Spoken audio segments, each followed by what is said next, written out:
Step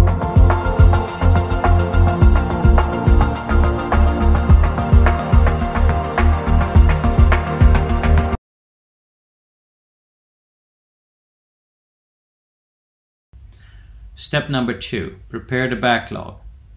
First, take your backlog and sort it by completion date and by equipment number or area.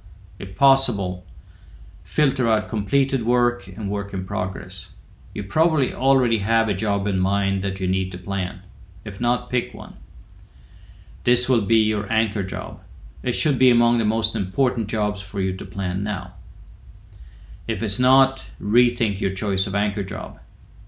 If your backlog is not managed, it will contain unstructured or undesirable data or both. This will slow you down and could mislead you. You should confirm your job selection with your area maintenance supervisor and possibly operations maintenance coordinator to make sure the jobs are valid to plan. A proper backlog is defined as the work that has been approved but not yet completed. At this stage, you should also ignore, meaning filter out, work that has been started, as that probably doesn't need to be planned or it's too late to plan it. The categories of work in a typical unmanaged backlog is broadly made up of the following types: work you don't understand, work that will never be done, work that has been completed, work that has been started but not yet completed, work with the wrong information, and multiple copies of work from any of the previous categories. If this is your situation, you can make a strong case for the first step in the planning. Your planning should be to clean your backlog. But hey, we gotta start somewhere. So here we go, step number 3. Select your work. Assuming your backlog is workable, now review other jobs in the list. Select enough jobs from your planning target list that are near the anchor job.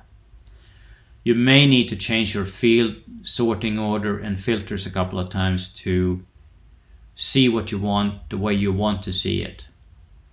When you arrive at a good setup and display, save it and add it to favorites so you can get back to it easily. You will be going back to the setup and view every time you want to go to the field. Your planning target contains a list of jobs that you've been directed to plan for execution in the next 3 to 4 weeks. You want to pick enough jobs for your field scoping activities to last for 2 to 3 hours.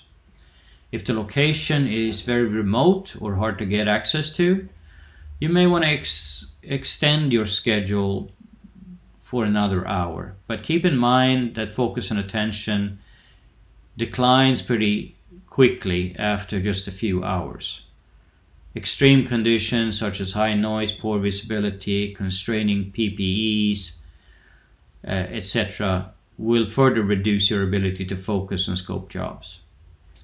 You may therefore want to add breaks or bring refreshments to make your field sessions effective. Print and read the work orders that you have selected. Do they have enough details so you're clear on what the problem you're trying to solve is?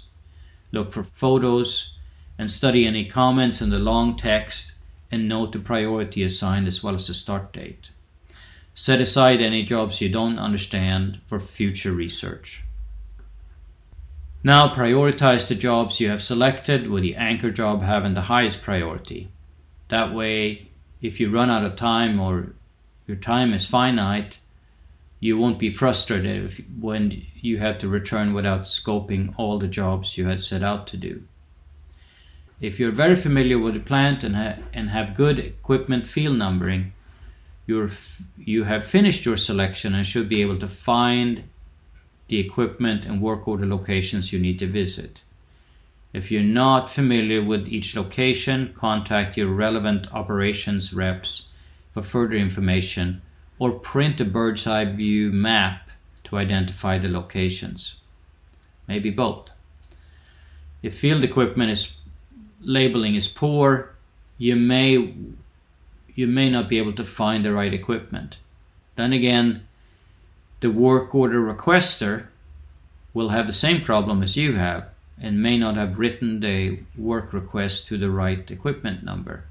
You must therefore verify the equipment number as one of the first things you do when you get into the field.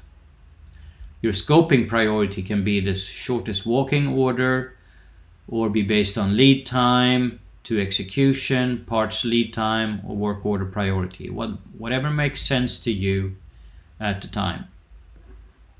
Congratulations, now you have completed this step. Targets have been acquired, you have a field plan.